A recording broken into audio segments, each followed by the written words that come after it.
TJ, you were calling from the bench early on in the game for movement offensively, whether it be players or the ball. How important is it for guys to get offensive movement and keep the ball from sticking in one spot? Baylor is a very well coached team. They're a team that defensively switches a lot. So they're zone, they're man, they're playing man and switching things on ball, off ball. So they're giving you a lot of different looks. And I think sometimes you can get focused on what they're doing as opposed to how we want to attack. And we talk a lot about whether the other team's man, zone, switching. We have a rhythm and a flow to our offense, and we want to keep the ball on the move, simple play for one another.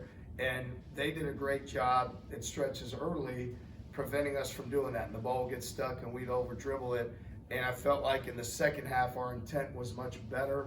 Our player movement and ball movement was much better. And we made a few more shots and we're a little more active on the offensive boards, which also helped.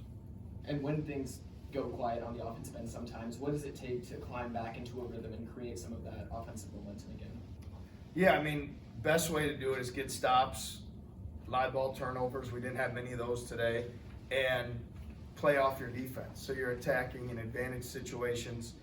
Defenses are not matched up the way they want to be, or they're not back. So I think we've just got to be more intentional and focused on turning our opponent over, securing the basketball. I felt like there's a couple of rebounds today we could have done a better job securing, and then attacking in transition. Because when great teams, like Baylor, who are well coached, get their defense set, it becomes difficult, in the half court against them. TJ, you talked about how those 2000, 2001 teams played. When you think about what those groups accomplished, how do you think about what they did over the course of 2 years in this building? No, when we recognize how challenging it is, when you play in this league, just every game is hard, right? And obviously we're fortunate to play it, in the best home court in the country with the greatest fans. And those guys had a lot to do with that, because a lot of our fans have terrific memories from those seasons. And so to be able to win the league back-to-back years is a tremendous accomplishment. And I know, oftentimes, there's great players that were NBA players like Jamal Tinsley and Marcus Fizer, and obviously Paul Shirley made it in the NBA, but there's so many guys, the Mike Nurses, the Cantrell Hortons, that were terrific players. Guys that Stevie Johnsons that did the dirty work. So many great players, but a great team. And to do it back-to-back years, you've got to be great at home, great on the road. You got to really care about one another. And being around those guys last night and seeing that bond and them reconnecting was really cool. And it's hard to share with guys on your team, but we just want to focus on having a great practice. But I hope for our guys that they can continue to stack up days and have great practices so they can be a part of something like we saw last night, because it's really cool when guys come back and shared such great memories together. We talked to Coach Eustace right before halftime, and the first thing he brought up was how much your team reminds him of his team. What does that mean to hear from a coach like Eustace? Yeah, Coach Eustace's teams defensively were relentless. They prided themselves on getting back in defense, sprinting back on defense, getting set, and limiting you to one shot. Those are things that we really try to carry forward. He has this term rebound down, which is something that we've really tried to incorporate. And you see Keyshawn Gilbert get 10 rebounds today. Rebound down means the bigs block out the bigs and the guards come down and get the rebound. And although we didn't do an awesome job of that in the first half, in the second half we did. So look, it's a tremendous honor to be the caretaker of this program. I love this program. I love this place. So grateful and thankful to all those who have come before us. But when a coach that accomplished what Coach Eustace did with those back-to-back championships says that, a lot of credit to our assistant coaches and our players for the hard work that they do every day. And you beat a top 25 team by 19, and it felt like there was not much celebration after 3 years in now.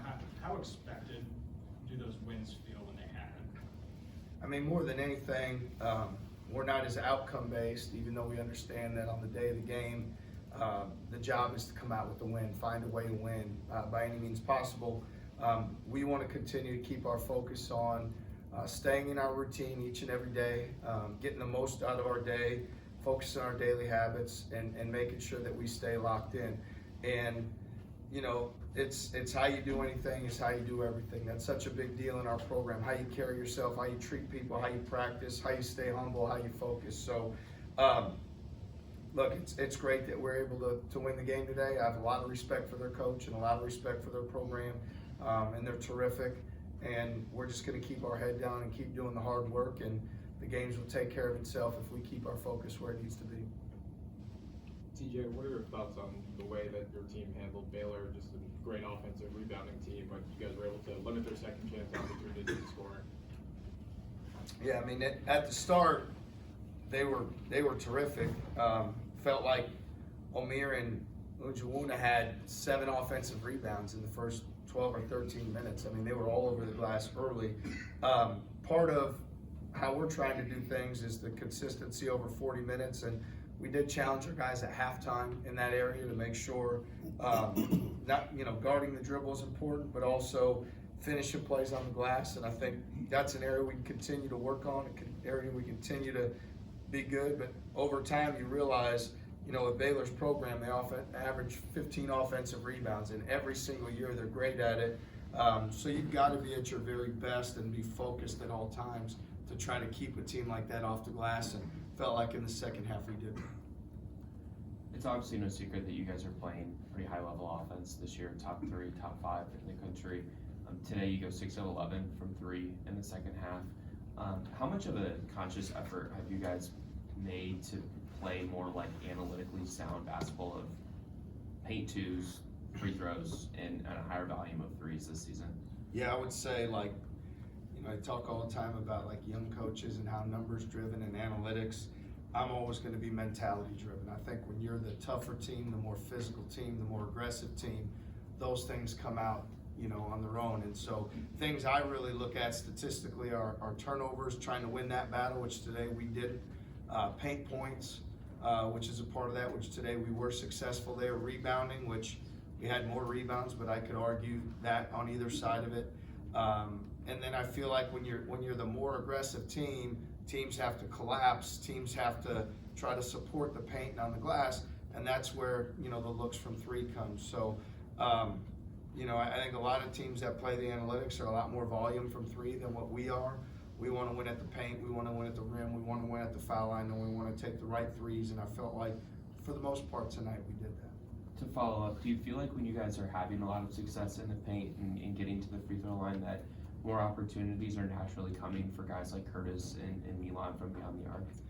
I do, and I think it's also important, like Milan did today, he came out right away and hit a contested 3 early, and we want Milan to be so aggressive. We want him hunting, moving, always on the hunt, because regardless of when it comes, we've got tremendous confidence in his ability to knock it down. Kurt usually doesn't have that same issue. He's hunting, and we need him to keep hunting. So, look, what? It was great to see Taman knock a few down. I'm on him nonstop about get your feet set. So I think for all of our guys, they're all they have so much fun playing for one another, and we have a lot of guys that can attack the paint and create an advantage, and we just need to continue to be ready to knock down shots because they're going to present themselves. TJ, you mentioned the relative lack of live ball turnovers forced. What does it say about your defense that they still lock in, hold them to 29.7% shooting and 24% from 3, seemingly contesting about everything despite the lack of live ball turnovers? Yeah, except for about 3 or 4 of those late possessions. I thought we did a great job in that department. I think there's a way that when you're able to turn people over, and again, how we defended the pick and roll today was a little different than what we normally do. We were a little bit more in a drop coverage where a lot of times we'll blitz it, trap it, be more aggressive.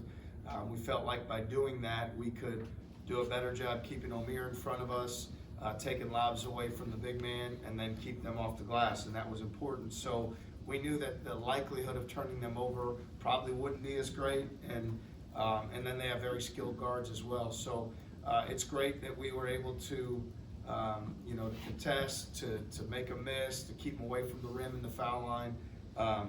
you know, we've just gotta keep working defensively, cause I believe we could still be better on that end. Thanks, everyone. Thank you. Thank you.